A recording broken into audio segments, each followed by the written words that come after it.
پہلے ہم ذکر کریں گے داڑھی کے بارے میں.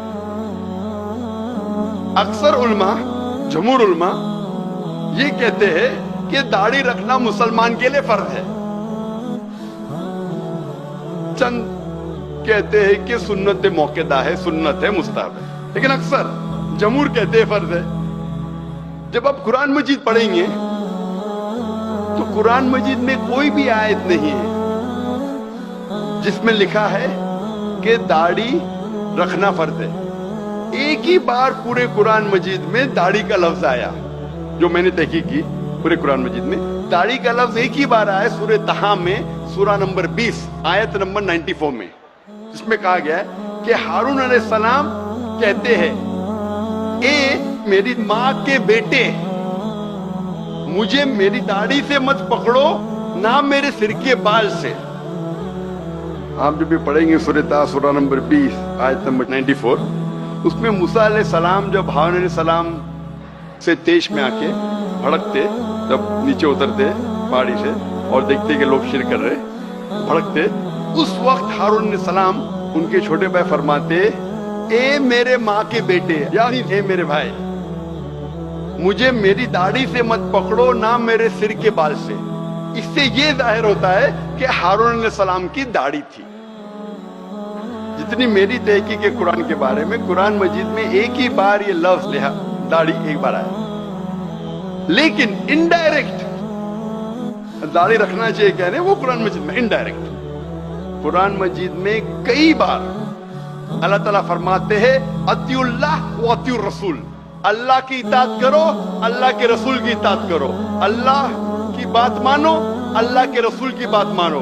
سورہ ال عمران سورہ نمبر 3 آیت نمبر 32، سورہ ال عمران سورہ نمبر 3 آیت نمبر 132، سورہ نساء سورہ نمبر 4 آیت نمبر 59، سورہ مائدہ سورہ نمبر 5 آیت نمبر 92، سورہ انفال سورہ نمبر 8 آیت نمبر 1، سورہ انفال سورہ نمبر 8 آیت نمبر 20، سورہ انفال سورہ نمبر 8 آیت نمبر 46، سورہ نور سورہ نمبر 24 آیت نمبر 54، سورہ محمد سورہ نمبر 47 آیت نمبر 33، سورہ تغابن سورہ نمبر 64 آیت نمبر 12، سورہ مجادلہ چیپٹر نمبر 58 ورس نمبر 13. کئی جگہ قرآن مجید میں اللہ تعالیٰ فرماتے اطیعوا اللہ و اطیعوا الرسول،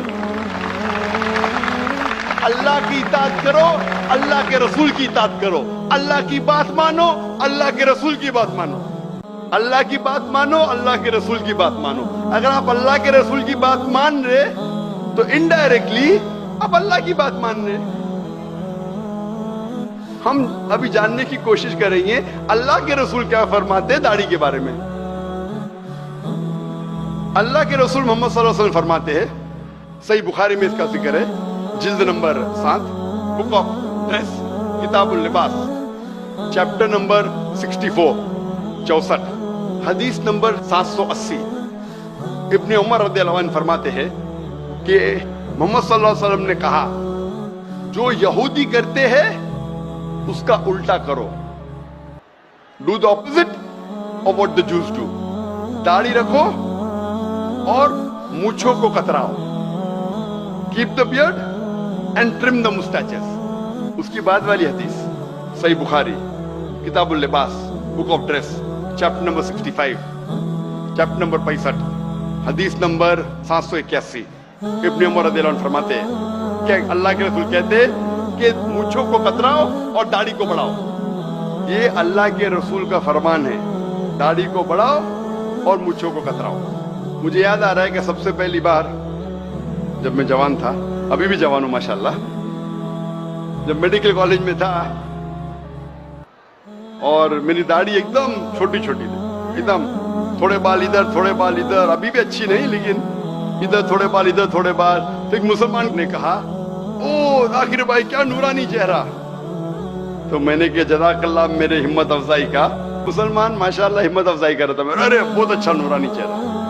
تو میں یہ کہتا ہوں کہ اگر داڑھی آپ کے چہرے پہ اچھی نہیں لگتی ہے، چند لوگوں کے چہرے پہ داڑھی اچھی نہیں لگتی، کئی لوگوں کے چہرے پہ داڑھی اچھی لگتی ہے. اگر داڑھی آپ کے چہرے پہ اچھی لگتی ہے اور اگر آپ مسلمانوں کے داڑھی رکھتے تو انشاءاللہ آپ کو ثواب ملے گا. لیکن اگر داڑھی آپ کے چہرے پہ اچھی نہیں لگتی